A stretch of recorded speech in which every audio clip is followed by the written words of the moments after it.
Shalom Bapak Ibu dan Saudara yang terkasih, kita bersyukur karena anugerah dan kesempatan yang Tuhan berikan kita bisa merenungkan firman Tuhan yang disediakan oleh GSRI Tomang. Namun sebelum itu, mari kita berdoa. Bapa di dalam surga, terima kasih untuk hari-hari yang boleh kami lewati bersama Engkau. Dan saat ini kami mau merenungkan firman Tuhan, berkati kami Tuhan. Tolong kami dalam nama Tuhan Yesus kami berdoa. Amin. Firman Tuhan hari ini, untuk apa aku hidup? Mari kita membuka kitab kita dalam Filipi 1 ayat 21. Beginilah firman Tuhan. Karena bagiku hidup adalah Kristus dan mati adalah keuntungan. Ini adalah suatu ayat yang mungkin seringkali kita hafal dan bahkan mungkin seringkali kita dengarkan.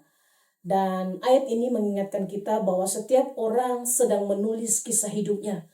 Saya dan termasuk saudara sekalian. Ada yang menulis kisah hidupnya dengan mengejar karir, ada yang mengejar cinta, dan ada yang hanya berlari tanpa tahu arah kemana hidup ini akan dibawa Tuhan. Namun yang menjadi pertanyaannya adalah, apakah kisah hidup kita sedang menuju akhir yang benar? Kadangkala hidup tanpa tujuan ibarat kapal tanpa kompas. Ia bergerak tapi tidak tahu mau kemana. Diombang-ambing oleh badai. Maka rahasia kehidupan yang penuh bermakna bukan pada seberapa cepat kita melangkah setiap hari, bukan seberapa cepat kita kaya, tapi kepada siapa kita melangkah. Dan ketika kita tahu arah kemana kita tuju, maka kita harus memilih bahwa tujuan hidup yang benar adalah menuju kepada Kristus. Hidup yang bisa memberikan kita kehidupan. Surat Filipi ditulis oleh Rasul Paulus ketika ia berada di penjara. Meski ia berada dalam penjara yang menghadapi kemungkinan kematian, Paulus menulis surat ini dengan sangat sukacita yang luar biasa. Ia menemukan makna satu kehidupan, bukan dalam kebebasan, bukan dalam harta yang berlimpah atau kedudukan yang tinggi, tetapi dalam pengenalan yang benar akan Kristus. Filipi 1 ayat 21 menjadi inti dari seluruh kehidupannya. Hidup bukan untuk dirinya sendiri, tapi untuk Kristus yang telah mati dan bangkit bagi dia. Itulah kehidupan Paulus. Ketika ia mengenal Kristus dalam kehidupannya, dia berkata, karena bagiku hidup adalah Kristus dan mati adalah Kristus. Hidup bukan lagi tentang mengejar keinginan pribadinya, tetapi tentang menyenangkan hati Tuhan. Itulah yang dilakukan oleh Paulus. Paulus sadar bahwa semua yang ia punya, waktu, tenaga, dan bahkan penderitaannya sekalipun, memiliki nilai hanya jika digunakan untuk kemuliaan nama Kristus. Hidup mendapatkan makna yang sejati ketika kita berpusat kepada Dia, bukan pada diri kita sendiri. Saudaraku, dan Paulus juga mengatakan, dan mati adalah keuntungan. Ini bukan soal keputusasaan dia menyerah, oh ya sudah saya mau akhiri hidup saya, bukan. Tapi keyakinan bahwa kematian bukan akhir dari kehidupan Paulus, melainkan permulaan persekutuan kekal dengan Tuhan. Bagi Paulus, kematian berarti bertemu langsung dengan Sang Penciptanya, Sang Sumber hidup.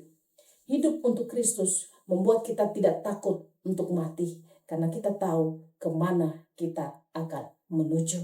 Yesus adalah alasan utama dan tujuan akhir hidup kita. Sekali lagi, Yesus adalah alasan utama dan tujuan akhir hidup kita. Ia hidup untuk melakukan kehendak Bapa. Ia menjadi teladan bagaimana hidup dengan tujuan surgawi di tengah dunia yang fana. Ia mati agar kita hidup dan hidupnya menjadi pola bagi kita. Hidup yang melayani, hidup yang mengasihi, hidup taat sampai akhir dalam Kristus. Hidup bukan sekedar ada, tapi berarti. Sekali lagi, dalam Kristus, hidup bukan sekedar ada, tapi berarti. Tanpa Kristus, kita mungkin hidup panjang tetapi tanpa arah. Kita mungkin memiliki usia 80, 90, 100 tahun. Tapi tanpa Kristus, semua itu akan menjadi sia-sia. Hari ini, mari kita tanyakan dalam diri kita. Apakah kita hidup hanya untuk memenuhi keinginan kita pribadi? Atau memuliakan Tuhan? Tuliskan dalam doamu dan katakan, Tuhan, jadikan aku berarti di matamu. Mari kita berdoa. Bapa dalam surga, seringkali kami bertanya ketika kami putus asa.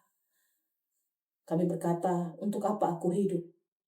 Saya mau mengakhiri hidup saya. Hidup saya sudah tidak ada gunanya. Itulah keputusasaan yang kami alami sebagai manusia. Tapi firman Tuhan hari ini mengajarkan kami bahwa alasan kami hidup hanya untuk Kristus. Awal kami lahir sampai pada waktu kami menutup mata, semua tertuju kepada Kristus. Yang mampukan kami Tuhan untuk memprioritaskan Engkau dalam setiap proses kehidupan kami. Dalam Kristus Yesus, kami mengucap syukur dan berdoa. Amin.